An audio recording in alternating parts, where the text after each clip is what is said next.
Bueno, muy buenos días para todos. Sean bienvenidos a un video más del curso de Físico-Química. El tema a tratar el día de hoy es entalpía. Entonces, sin mayores preámbulos, vamos a entrando en el tema. ¿Cuáles son las razones? ¿Cuáles son los motivos principales que nos llevan a entender y conocer la entalpía? Pues entre otras cosas, porque la entalpía es una función de estado, o sea, es un valor que yo puedo calcular y que me da información relevante en cuanto al estado termodinámico de un sistema. Es uno de los principales funciones de estado desde el punto de vista termoquímico. Eh, Conocer el valor de la entalpía de una reacción, porque acuérdense que en este tema vamos a estar hablando pues ya de termoquímica, es decir, las reacciones donde hay cambios químicos en la materia. Ya no nos enfocamos solamente a los cambios físicos. Entonces, sabemos que hay reacciones de distinta naturaleza.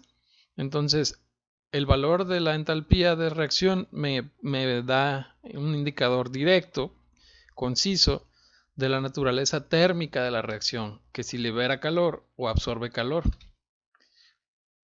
Y bueno, es un componente clave para conocer otro de las magnitudes fundamentales de la termodinámica, la cual es la energía libre de Gibbs, la cual ya estaremos viendo un poco más adelante. Importante para conocer la espontaneidad de una reacción. Entonces, hablábamos de termodinámica química hace rato, pero ¿qué es la termodinámica química? Bueno, es una rama de la química, como viene en su nombre, que estudia cómo es la dinámica energética, pero ya no de los procesos físicos nada más, sino de los procesos químicos. Es decir, es la termodinámica, pero aplicada ahora a procesos químicos, a reacciones químicas, reacciones donde hay un cambio de las características estructurales y de los elementos que componen a la materia. Entonces, por ejemplo, reacciones físicas, pues nosotros podríamos conocer el cambio de estado de cualquier sustancia, ¿no? La fusión del hielo.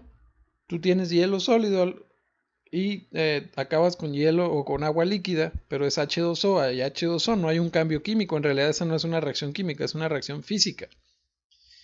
En cambio, una combustión, por ejemplo, es un ejemplo clásico de una reacción química, una oxidación, donde ahora sí, lo que tenía al inicio ya no es igual al final, se convierte en algo completamente diferente. Entonces, cuando nosotros estudiamos la dinámica energética de esto, nos estamos enfocando más del lado de la termoquímica o termodinámica química. Ahora, resulta importante comenzar para entablar bien el concepto de entalpía y acordarnos de otro concepto muy importante, una magnitud que ya conocíamos, una magnitud de estado también, que es la energía interna. Son lo mismo. Esta no es una pregunta tan fácil de responder, porque muchas veces su cálculo sí es igual. Es decir, cuando yo calculo el cambio de entalpía, también estaría calculando el cambio de energía interna. Sin embargo, esto no quiere decir que sean lo mismo, que sean la misma magnitud. Puede confundir un poquito. Vamos a tratar de establecerlo un poco más claro esto. Vamos a recordar algunas cosas. Ya habíamos dicho que la energía interna de un sistema engloba un montón de energías diferentes que tienen que ver con el estatus microscópico o las características a nivel molecular de este sistema. ¿Sí? Hablábamos de que engloba la energía nuclear, la energía de sus electrones o sus partículas subatómicas, eh, la energía por concepto de rotación de sus moléculas, por la vibración de sus moléculas, por la traslación de sus moléculas y por las fuerzas de atracción y repulsión entre ellas también, fuerzas magnéticas y demás. Ahora, la entalpía puede también estar relacionada con esto, también está relacionada con las características microscópicas del sistema, pero tiene una característica. La entalpía no es como el calor, que es un mecanismo de transferencia de energía. La entalpía sí es un tipo de energía, es algo que sí se puede acumular dentro del sistema, es algo que el sistema va a tener. Se puede definir de varias maneras distintas, pero una forma así general de entenderla a la entalpía es energía, vamos a ponerle entre comillas, disponible. Es decir, que un sistema es capaz de intercambiar con su entorno. O sea, es energía que sí se va a poder transferir entre el sistema y el entorno en un momento dado o bajo una condición dada o bajo un proceso o una reacción determinada. ¿Qué quiere decir? Que la energía interna, pues hay energía que simplemente no se va a poder transferir entre el sistema y el entorno, ¿no? Ponle tú la energía nuclear o la energía electrónica, por ejemplo, esas energías pues son propias del átomo, de la naturaleza misma de los átomos, y como la materia no se puede crear sin destruir, entonces el átomo en teoría no puede colapsar y desaparecer, esa energía se tiene que estar ahí, es parte de la energía interna, pero no se va a poder intercambiar con el entorno. Solamente una cierta parte de la energía de un sistema podría tener esa característica de ser intercambiable, por así decirlo, ¿no? Es como si tuviera su cuenta de banco, el sistema, pero hubiera una parte que no se puede tocar, que no está disponible para hacer transferencias. La que sí está disponible es la entalpía. Entonces, si nos vamos a libros un poco más enfocados a la ingeniería, que hablan sobre algunas otras, o que el estudio de la termoquímica se da para algunos otros fines, se encuentran algunas otras definiciones, como por ejemplo el flujo de calor que se da en los procesos químicos efectuados a presión constante, cuando el único trabajo es de presión-volumen. Esto es muy ingenieril, es para libros, o en libros de ingeniería se encuentra muy comúnmente esta definición. Y en los más enfocados hacia las cuestiones biológicas, dice que es la cantidad de energía dentro de un sistema que puede transferirse entre el sistema y los alrededores. Es más enfocado como a esto de acá. ¿Sí? Para nuestros fines del curso y para quedar muy concisos en el concepto de la entalpía, lo vamos a definir como el calor de una reacción. Vamos a tomar como sinónimo entalpía y calor de reacción. No, ojo, que ya dijimos que el calor es un mecanismo de transferencia, ¿sí? Entonces, este sinónimo es por practicidad. ¿Qué quiere decir? Que la entalpía es aquella energía que el sistema puede intercambiar con el entorno por el mecanismo de transferencia conocido como calor. Vamos de acuerdo. La entalpía es aquella energía que el sistema va a poder intercambiar en forma de calor cuando se dé una reacción. Bueno, ¿qué nos indica la entalpía? Pues la energía calorífica que una sustancia posee y que puede intercambiar con el entorno. Cuando ocurren cambios químicos, pues hay una modificación, hay una formación de enlaces nuevos, hay ruptura del otro tipo de enlace y ese tipo de energía se libera o se absorbe durante esas reacciones. Y que es energía calorífica, que tiene la característica de que al momento de haber un proceso químico va a fluctuar entre el sistema y el entorno. ¿Sí? Un ejemplo súper aplicado, muy, muy clásico, son las macromoléculas complejas que nosotros ingerimos durante nuestra alimentación. ¿Qué va a ocurrir? A las macromoléculas complejas, carbohidratos, lípidos de cadena larga, ¿no?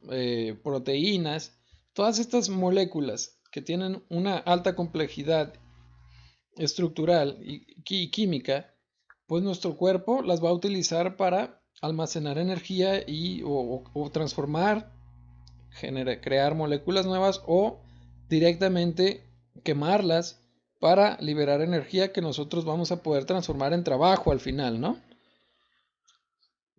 Todo el trabajo que requiere nuestra maquinaria biológica para funcionar. Y pues una parte de ella también se va a ir en forma de calor. Entonces, ¿qué ocurre con las macromoléculas complejas? Pues que ocurren reacciones que liberan energía. Al momento de descomponerse estas moléculas, liberan energía tanto en forma de calor como en otro tipo de energías, y cuando terminan de oxidarse, cuando nuestro cuerpo las termina de quemar completamente, pues terminan como compuestos totalmente oxidados, ¿no? Como el CO2 y el agua. Entonces, la entalpía que tiene esta molécula, pues es aquella energía que nuestro cuerpo va a poder aprovechar, ¿sí? Y no es que estos no tengan ya energía, porque van a seguir teniendo energía, ¿sí? Sus átomos siguen teniendo energía interatómica y demás, pero ya no cuenta dentro de la entalpía. La entalpía es toda la energía que se obtuvo por la ruptura de enlaces o la formación de nuevos enlaces, etcétera, etcétera, desde el punto de vista químico. Ahora, la entalpía siempre la vamos a ver acompañado de este símbolo de aquí, que ya estamos familiarizados con él, ya lo conocemos muy bien, que se le llama variación o delta. Delta es una letra griega que indica variación. Entonces la variación de entalpía siempre la vamos a ver con el símbolo de delta, porque al igual que la energía interna, es imposible medir con exactitud toda aquella energía química que una sustancia puede tener para intercambiar con su entorno. Entonces, como no tenemos los medios para conocer de manera absoluta la variación de entalpía, ojo, no la podemos conocer de manera absoluta, pero esto no quiere decir que no podamos calcular su variación, y de hecho sí lo podemos hacer por el primer principio de la termodinámica. Calcular la variación de energía calorífica que sufre una sustancia en una reacción. Como nosotros ya conocemos el primer principio, la primera ley de la termodinámica, si medimos, estudiamos una reacción y calculamos aquella energía en forma de calor o de trabajo que se esté intercambiando, podríamos conocer la variación pues de la entalpía. Y entonces, como ya habíamos dicho que la entalpía es una magnitud de estado que aunque no podemos conocer, perdón, que no podemos conocer su valor absoluto, sí podríamos conocer su variación como con cualquier magnitud de estado, simplemente con la entalpía al final o la entalpía final menos la entalpía inicial. En una reacción química, el estado final, ¿cuál es? Pues en una reacción química nosotros sabemos que tenemos reactivos que sufren una reacción y que me forman productos, ¿no? Entonces el estado final serían los productos y el estado inicial serían los reactivos. Entonces la variación de entalpía se podría calcular si yo conozco la entalpía de los productos y le resto la entalpía de los reactivos, que de hecho es una de las formas teóricas, ahorita lo vamos a ir viendo. Ahora vamos entrando pues, habíamos adelantado que íbamos a hablar sobre reacciones exotérmicas y endotérmicas. Si nosotros observáramos una reacción, ¿sí? La vemos conforme va transcurriendo la reacción. Este es el tiempo, o el camino, o el recorrido, o el progreso de la reacción, también conocido, o podríamos ponerlo como el tiempo, y esto sería la entalpía, o la energía que vamos midiendo. Cuando tenemos mayor energía o mayor entalpía en los reactivos que en los productos, es decir, se da la reacción, yo tengo mis reactivos al principio, se da toda la reacción y ya se convierten todos mis reactivos en productos, y yo noto que la variación de entalpía fue negativa, porque acuérdense que la variación de entalpía se da por una resta. ¿Qué ocurre si entalpía inicial o HI es mayor que la entalpía final? Pues que este valor de delta H va a ser negativo. Lo que yo vería en mi diagrama es que de tener mayor energía, al final tengo menos energía en las especies químicas que me quedan en la reacción. ¿Qué quiere decir esto? Que entonces esa energía que ya no está, se liberó en forma de calor hacia el medio, fue liberada hacia el exterior. ¿Sí? Estas son las famosas reacciones exotérmicas. ¿Por qué son exotérmicas? Porque liberan energía en forma de calor, como una combustión, la clásica, una combustión, cualquier combustión me libera energía en forma de calor. Y caso contrario, si la entalpía inicial es menor que la entalpía final, otra vez, si este valor es mayor que este, entonces mi delta H va a ser mayor a 1, va a ser positivo. Entonces, mis productos van a tener mayor entalpía que mis reactivos, y esto quiere decir que esa energía nueva no pudo haberse generado de la nada. Esa energía nueva que tienen mis productos, que tienen estas especies químicas que no había en las especies químicas iniciales, tiene que haber salido de alguna parte. Entonces, ¿de dónde salió? Pues del entorno, de los alrededores del sistema. Entonces la absorbió energía en forma de calor. Reacciones exotérmicas son aquellas que toman calor del entorno para almacenarlo dentro de sus especies químicas. Visto de otra manera, con un diagrama entálpico un poquito más formalmente visto, Estos se llaman diagramas de entalpía o diagramas entálpicos. Otra vez tenemos el tiempo y tenemos la energía. Para cualquier reacción, siempre vamos a ver una jorobita así. Puede ser mayor o menor dependiendo la reacción. Y esta se le conoce como energía de activación. Lo vamos a ver dentro de algunas semanas cuando hablemos de cinética más a fondo. Pero es la reacción, es la energía que todas las reacciones tienen que vencer como para darle la patadita inicial. Así la puedes ver la energía de activación, como aquella energía que se necesita para darle hilo a la reacción y ya después se dé de manera solita. Todas las reacciones tienen una energía de activación, algunas más pequeñas, algunas más grandes, pero es la pequeña barrera energética que hay que, o la barrera energética que hay que vencer para que la reacción se pueda dar. Entonces, tú tienes la entalpía o la energía de los reactivos, ves cómo transcurre la reacción y una vez que termina la reacción, ves que los productos tienen menos energía que los reactivos. ¿Qué tipo de reacción tengo aquí? Pues una reacción exotérmica, ¿no? Esta diferencia entre el nivel que había en los reactivos y el nivel que hay en los productos es la energía neta que se desprende de la reacción o el calor neto que se libera de la reacción. Y lo mismo, pero para una endotérmica, que vamos a tener que los productos van a estar acá más arriba, porque los productos van a tener mayor energía que los reactivos. Entonces la energía neta absorbida desde el entorno y almacenada dentro de la estructura química va a ser esta diferencia de aquí. Espero que vayamos bien. Ahora, bueno, ya definimos qué es entalpía, ya hablamos de que es una magnitud de estado, ya vimos cuáles son las características de una reacción exo y endotérmica. Ahora vamos a ver ahora sí cómo la puedo calcular, cómo podemos medir delta H. Ya vimos que es importante. Ahora, ¿cómo la voy a medir? Bueno, existen varias formas. Primero, experimentalmente, con nuestros queridísimos bombas o calorímetros, bombas calorimétricas o calorímetros, que pues, se basan en el principio de la calorimetría, que ya conocemos, que ya vimos hace unas clases. Y también teóricamente se puede calcular a partir de conocer aquellos compuestos que van a intervenir en la reacción. Si hay varias maneras teóricas. Una es a partir de las entalpías de formación, las entalpías estándar de formación, que es lo que vamos a ver ahorita, justo después. La siguiente clase vamos a hablar sobre la ley de Hess. Y a partir de entalpías de enlace, que no lo vamos a ver dentro de este curso, pero también es una manera en la cual se hace un análisis detallado de los tipos de enlaces que tienen los productos y los reactivos, se hacen unas sumas y restas de los mismos y se establece una aproximación.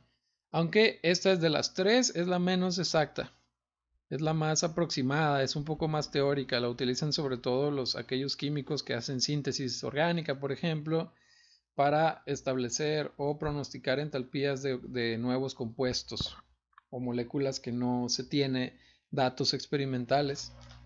Y bueno, así es como se pueden hacer muchas veces utilizando este tipo de técnicas, aunque no son tan exactas, pero sí nos pueden dar una aproximación. Ok, hablemos sobre experimentalmente. Bueno, lo más común para reacciones que se dan con sólidos, reacciones donde intervienen sólidos y gases, es las bombas calorimétricas. Cuando son reacciones que se pueden dar en disolución, como reacciones de amortiguadores, por ejemplo, reacciones de ácido-base, normalmente se dan en calorímetros normales, pero ¿cuál es la diferencia entre un calorímetro común y una bomba calorimétrica? Que la bomba calorimétrica va a tener una cámara donde se va a dar la reacción. En esta cámara, como es una reacción que requiere de, por ejemplo, la combustión, esto es clásico para estudiar la entalpía de reacciones de combustión. Hay un cable que va a generar una chispa para que se dé la combustión de lo que sea que yo voy a tener aquí adentro. Y de afuera, pues, ¿qué voy a tener? Voy a tener el calorímetro, es decir, una masa conocida de agua con un termómetro que me va a poder decir o voy a poder determinar la variación de energía y pues un agitador para que el sistema se mantenga homogéneo para tratar de que esté a la misma temperatura todo. ¿Sí? Entonces, ¿qué hace? Pues se deposita en la cámara aquello que va a reaccionar, se prueba, se da la energía de activación a través del cable o el flujo eléctrico Y pues ¿qué vamos a medir? El cambio de temperatura. ¿Por qué? Porque si esta reacción emite calor, ¿qué va a pasar con todo su entorno? Pues el entorno va a aumentar su temperatura porque va a recibir el calor. En cambio, si esta reacción absorbe calor, pues ¿qué va a pasar con el entorno? El entorno va a perder energía y entonces la temperatura disminuiría, ¿no? Entonces, bueno, recapitulando, el calor que reabsorbe o libera una reacción química se puede medir en una bomba calorimétrica. ¿Cómo se puede medir? Bueno, pues sería con nuestra ya queridísima fórmula de calor. Calor va a ser igual a la capacidad térmica por la diferencia de temperaturas. ¿Esta capacidad térmica de qué es? Pues del sistema, del calorímetro, de la bomba calorimétrica.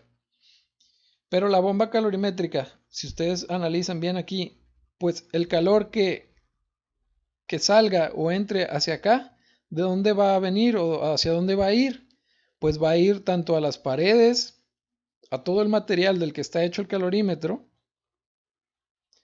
y al agua, ¿no? O sea, ¿quién va a recibir el calor que se emite de aquí?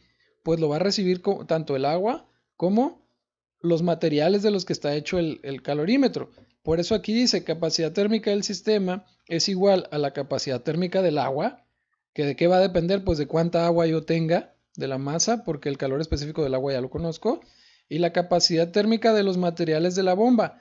Normalmente la capacidad térmica del calorímetro ya se tiene como una constante, ¿no? Normalmente los problemas ya te dicen, este calorímetro tiene, o esta bomba calorimétrica tiene una capacidad térmica de tanto. Y ya depende cuánta agua tenga aquí, tú le tienes que sumar a esa capacidad térmica de los materiales, o sea, de la bomba calorimétrica, la capacidad térmica del agua para tener la capacidad térmica total del sistema y luego ya multiplicarlo por la variación de, eh, de temperatura. De esa forma tú podrías calcular cuánto calor se libera o se absorbe en esta reacción. Bueno, y ahora vamos a hablar sobre el cálculo de la delta H a partir de entalpías de formación, pero para eso tenemos que dar algunos conceptos. Por ejemplo, a partir de ahora en este curso vamos a estar hablando mucho sobre condiciones estándar. Condiciones estándar es algo de lo que vamos a estar hablando mucho. ¿Qué son las condiciones estándar? Bueno, es 25 grados centígrados o 198 Kelvin, una atmósfera de presión y normalmente se ejemplifica con un simbolito circular superíndice y en algunos lados un poco menos utilizado se usa el teta, la letra griega teta, al lado de la magnitud termodinámica de que se trate. Por ejemplo, ¿cómo vamos a verlos? Vamos a ver así, delta H estándar, o sea, la entalpía estándar, delta S estándar, que es la entropía o la variación de entropía estándar, y delta G estándar, que significa energía libre de Gibbs estándar. ¿Qué quiere decir? Que el valor de esta magnitud se midió, o sea, se estudió cuando las condiciones del sistema eran estas, que estaban a 25 grados y una atmósfera, porque acuérdense que muchas magnitudes cambian su valor y dependen de la temperatura y la presión. Por lo tanto, para homogenizar y para que no haya problema con los reportes a nivel mundial, es común que se establezca como parámetro que se da en condiciones estándar, para que aquí o en China o en cualquier lado se pueda tener concordancia con las mediciones. ¿Sí? Bueno, ahora, ¿qué es la entalpía de formación? Pues la entalpía de formación, su símbolo, normalmente lo vamos a ver así, delta HF, que significa entalpía estándar de formación y significa o quiere decir, se define como el calor que se desprende o se absorbe cuando se forma un mol, ojo, un mol de un determinado compuesto a partir de sus elementos en estado estándar. Ok, calor que absorbe o se desprende para formarse un mol de cualquier compuesto a partir de sus elementos en estado estándar.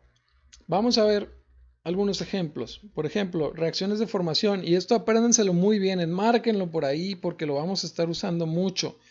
Una reacción de formación quiere decir que aquello que se forma, por ejemplo, esta es la reacción de formación del H2O líquido. ¿Qué quiere decir? Que en esta reacción se formó H2O líquido a partir de hidrógeno en estado elemental y de oxígeno en estado elemental. El hidrógeno en su estado elemental está como un gas que es diatómico y el oxígeno también está como un gas que es diatómico. La reacción de formación del CO2 es esta. ¿Por qué? Porque lo que se está formando pues es CO2 y se está formando a partir de carbono en estado elemental y de oxígeno en estado elemental. Carbono en estado elemental es un sólido, es grafito monoatómico, grafito. Y el oxígeno, como ya lo habíamos dicho, en estado elemental es un gas, por eso tiene aquí gas, diatómico. ¿Sí? Y esta es la reacción de formación de amoníaco, porque lo que se está formando es amoníaco, gas. ¿Y a partir de qué? Pues se tiene que formar a partir de nitrógeno en estado elemental y de hidrógeno en estado elemental. El nitrógeno también es un gas diatómico en estado elemental y el hidrógeno es un gas diatómico también. Y otra reacción de formación es la reacción del dióxido de nitrógeno. Formación del dióxido de nitrógeno. ¿De qué se forma? Pues se forma a partir de nitrógeno elemental y de oxígeno elemental. ¿Sí? Ojo, dos cosas importantes aquí. En termoquímica es importante poner el estado de agregación en el que se encuentran. Y también, normalmente cuando estamos hablando de que queremos calcular una magnitud estándar, como nos referimos al valor para un mol, o sea, la entalpía de formación estándar del agua es menos 285 kilojoules por cada mol. Es decir, para que se forme un mol de agua, se liberan 285 kilojoules en forma de calor, porque es exotérmica, entonces libera calor, ¿no? Entonces la reacción la tendríamos que ajustar nosotros para un mol de agua. Es decir, en nuestros productos yo tengo que tener un mol de agua. ¿Eso qué quiere decir? Que para que quede bien ajustada, aquí voy a tener que utilizar coeficientes estequiométricos que no van a ser números enteros, ¿sí? Porque un medio por 2 me quedaría 1 y es un átomo de agua, de oxígeno lo que necesito acá en el agua, ¿sí? Entonces, si en la prepa les enseñaron que no podían poner coeficientes estequiométricos fraccionarios, olvídense de eso, sí se puede, y aquí lo van a estar usando mucho. Yo se lo recomiendo, porque de otra manera, si yo no pudiera usar el medio aquí, hubiera tenido que usar un 2 acá, un 1 y un 2 acá, y entonces la entalpía de esa reacción sería el doble. No sería menos 285, sino que sería el doble de esta. Y al final no sería estándar. Para que fuera estándar yo la tendría que referir por cada mol. O sea que la tendría que terminar dividiendo entre 2. Y así pasaría también como con esta, por ejemplo. O con esta.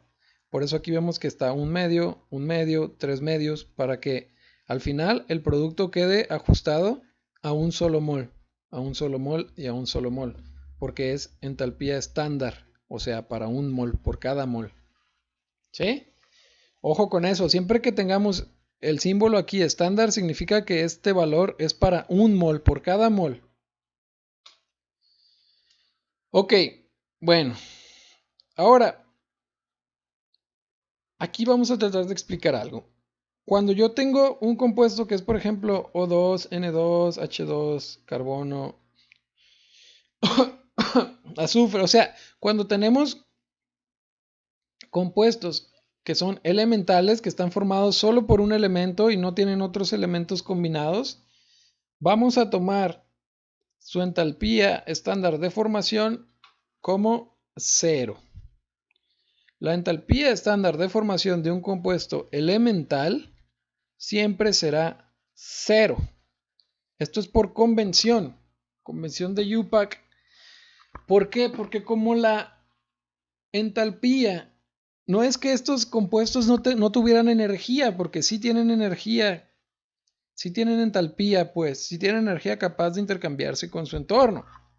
Lo que pasa es que como nosotros no tenemos una manera de calcular la entalpía absoluta de un sistema, como ya lo habíamos dicho, no es algo que se pueda calcular con certeza, de manera absoluta, tenemos que poner arbitrariamente una escala, un valor cero.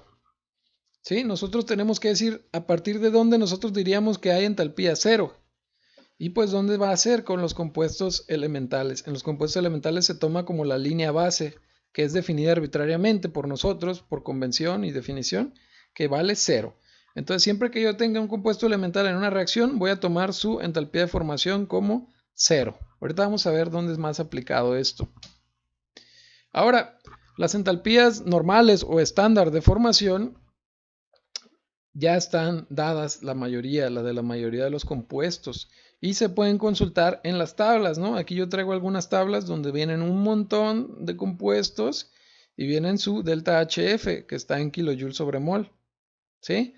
Por ejemplo, aquí veo para el monóxido de carbono se liberan 110 kilojoules de calor o energía en forma de calor para formar una molécula de monóxido de carbono. Por ejemplo, el monóxido de nitrógeno absorbe 90.3 kilojoules por cada mol cuando se forma. Y por ejemplo, el carbono grafito, que es carbono elemental, tiene una entalpía de formación de cero. ¿Por qué? Porque es un compuesto elemental. Ahora, el carbono diamante también es un compuesto que está formado por un solo elemento, pero no es la forma estable del carbono. La forma estable, químicamente hablando, es el grafito. O la forma común en la que lo encontramos, también lo puedes ver así, es como grafito y por eso tiene cero. Aquellas formas que no son las estables, aunque sean de un solo elemento como el diamante, sí van a tener entalpía de formación. Por ejemplo, el oxígeno tiene una entalpía de formación de cero porque es la forma estable en la que se encuentra el oxígeno, o sea, el oxígeno diatómico gaseoso. Pero el ozono, a pesar de que está formado también solo de oxígeno, no es la forma estable. De hecho, es muy inestable y entonces su entalpía de formación se toma como 142, ¿sí? El azufre, por ejemplo, rómbico es de 0 y el azufre monocíclico debería ser, tiene 0.3, que es muy pequeña de todas maneras, pero el azufre rómbico o el azufre sólido es de 0, porque es elemental y en el estado estable, ¿sí? Entonces, aquí están todos, los pueden estar, ustedes pueden tener tablas, los pueden buscar en los libros y demás. Bueno, ¿por qué es importante conocer estas tablas? Porque nos van a permitir calcular las entalpías de cualquier reacción si conocemos las entalpías de formación. Ahorita vamos a ver cómo. Entonces, ¿cómo calcular la variación de una entalpía de una reacción a partir de entalpías de formación? Vamos a considerar esta reacción, que es la reacción, una reacción que no tiene, está nada más ejemplificada.